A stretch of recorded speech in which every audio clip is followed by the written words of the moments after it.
Hello everyone. நான் இப்போ சொல்கிறத கொஞ்சம் இமேஜின் பண்ணி பாருங்கள். உங்கள் ஃபேமிலியோட ஒரு ஸ்பெஷல் டின்னருக்கு பிளான் பண்ணுறீங்க. ஒரு பெரிய ஹோட்டல், லக்ஸுரி பிளேஸ், ஸ்பெஷல் அக்கேஷனுக்காக. அப்போ உங்கள் முன்னாடி அந்த ஹோட்டலில் 2 சாய்ஸஸ் தராங்க. சாய்ஸ் 1, நீங்கள் ஒரு ஃபேமஸ் இன்ஸ்டாகிராம் ஃபுட் இன்ஃப்ளூயன்சரை ஃபாலோ பண்ணுறீங்க, ட்ரஸ்ட்டும் பண்ணுறீங்க. அவங்க லட்சக்கணக்கான ஃபாலோவர்ஸும் வச்சுருக்காங்க. இதே ரெஸ்டாரண்ட்டை 2 தடவை ரிவ்யூ பண்ணி இதில் பெஸ்ட் டிஷ் என்ன, மஸ்ட் ட்ரை ஸ்டார்டர் என்ன, டாப் பிக்ஸ் என்னன்னு 4-5 டிஷ் அவங்க சொல்லியிருக்காங்க. லக்ஸரி ஹோட்டலுங்கிறதுனால ஆலா கார்ட் மெனுவில் ஒரு ஐட்டம் கொஞ்சம் காஸ்ட்லியாக தான் இருக்கும். ஸோ ஆப்வியஸாக பில்லு கொஞ்சம் ஹையாகவே தான் வரும். ஆனால் இதில் மெயின் ப்ராப்ளம் என்ன? நீங்கள் மிச்சவங்க சொல்கிறத வச்சு 2 ஸ்டார்டர், 2 மெயின் டிஷ், 2 டெசர்ட்னு ஆர்டர் பண்ணிங்கன்னா, இல்லை டேஸ்ட் உங்கள் எக்ஸ்பெக்டேஷனுக்கு மேட்ச் ஆகலைனாலும் நீங்கள் உங்களோட ஸ்பெஷல் டேவை ஒரு இன்ஃப்ளூயன்சரோட சாய்ஸ் மேலே நம்பிக்கை வச்சு ரிஸ்க் எடுக்கிறீங்க. அதுவும் எக்ஸ்ட்ரா காசு கொடுத்து. சாய்ஸ் நம்பர் 2, நீங்கள் இன்ஃப்ளூயன்சர் சொல்கிறத கேட்காம ஸ்ட்ரெயிட்டாக ஒரு கிராண்ட் பஃபேக்கு போகிறீங்க. அங்கே எல்லாமே இருக்குது. உங்களுக்கு டால் இருக்குது, சிக்கன் பிரியாணி இருக்குது, மட்டன் பிரியாணி இருக்குது, மட்டன் மசாலா இருக்குது, ஃபிஷ் ஃப்ரை இருக்குது, சாம்பார் இருக்குது, ரசம் இருக்குது, பொரியல் இருக்குது, விதவிதமாக டெசர்ட்ஸ்னு எல்லாமே இருக்குது. ஒரு டிஷ் ஆவரேஜாக இருந்தாலும் பரவாயில்ல, இன்னொரு டிஷ் அதுக்கு காம்பன்சேட் பண்ணும். நீங்கள் 1-2 டிஷ் மேலே பெட் பண்ணல, நீங்கள் என்டையர் கிச்சன் மேலே பெட் பண்ணுறீங்க. எண்ட் ஆஃப் த டே உங்களோட ஃபேமிலியும் ஹாப்பி, நீங்களும் சாட்டிஸ்ஃபைட், அண்ட் முக்கியமாக ஆலா கார்ட்டோட பஃபேயோட காஸ்ட் ரொம்பவே கம்மி. இப்போது இதை மியூச்சுவல் ஃபண்ட்ஸோட கனெக்ட் பண்ணலாம். ஆக்டிவ் மியூச்சுவல் ஃபண்ட்ஸுங்கிறது அந்த இன்ஸ்டாகிராம் இன்ஃப்ளூயன்சர் சொன்னதை வச்சு வாங்குற டிஷ் மாதிரி. ஃபண்ட் மேனேஜர்ஸ் அவங்களுக்கு பிடிச்ச ஸ்பெசிஃபிக் கம்பெனிஸை செலக்ட் பண்ணுவாங்க. மார்க்கெட்டை விட பெட்டராக பர்ஃபார்ம் பண்ணணும்னு ட்ரை பண்ணுவாங்க. அதுக்காக நீங்கள் அவங்களுக்கு ஹையர் எக்ஸ்பென்ஸ் ரேஷியோ பே பண்ணுறீங்க. அதே பாசிவ் மியூச்சுவல் ஃபண்ட்ஸுங்கிறது பஃபே மாதிரி. நீங்கள் மார்க்கெட்டில் இருக்கிற பேஸ்கெட்டை மொத்தமாக பை பண்ணுறீங்க, இண்டெக்ஸை ஃபாலோ பண்ணுறீங்க.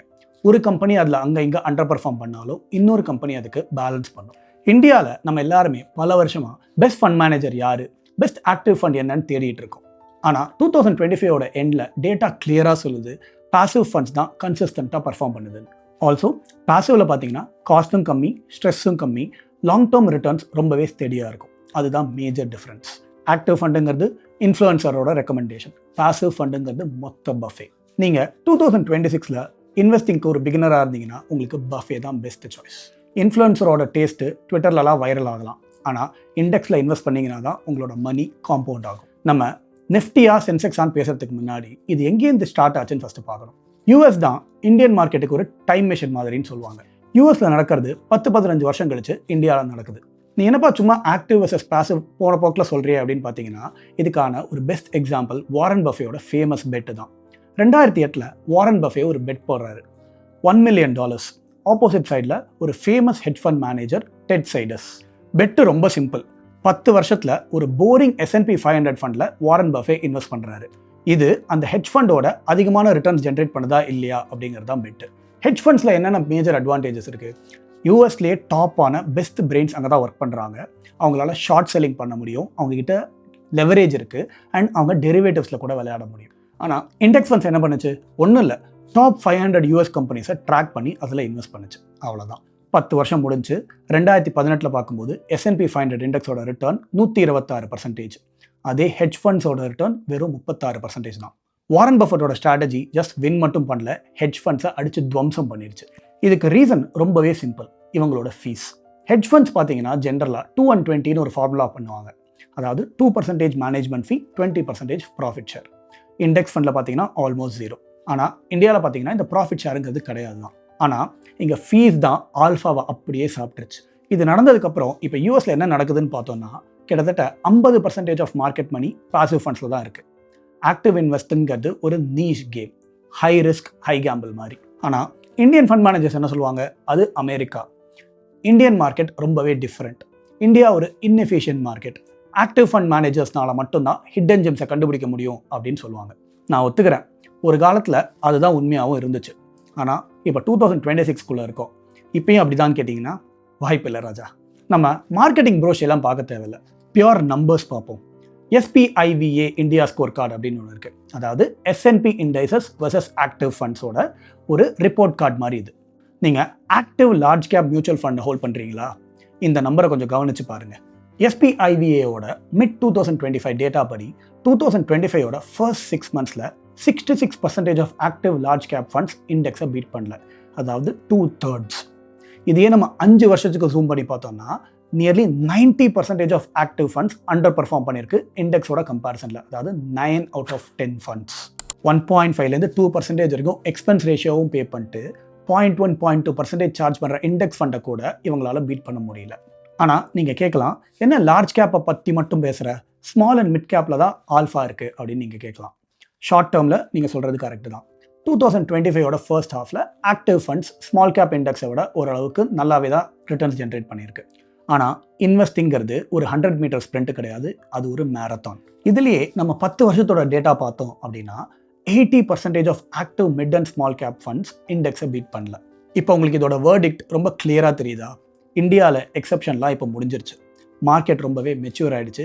இன்ஃபர்மேஷன் இப்போ இன்ஸ்டண்ட்டாக எல்லார் கையிலையும் ட்விட்டர், டெலிகிராம், இமெயில்னு இன்ஸ்டண்ட்டாக கிடைக்குது. மும்பையில் உட்காந்துட்டு இருக்கிற ஒரு ஃபண்ட் மேனேஜருக்கும் சரி, சென்னையில் இருக்கிற ஒரு காலேஜ் ஸ்டூடெண்ட்க்கும் சரி, ஒரே செகண்டில் ஏர்னிங்ஸ் ரிப்போர்ட் அட் அ டைமில் கிடைக்குது. ஸோ இன்ஃபர்மேஷன் மேலே இருந்த எட்ஜு இதுவுமே கிடையாது.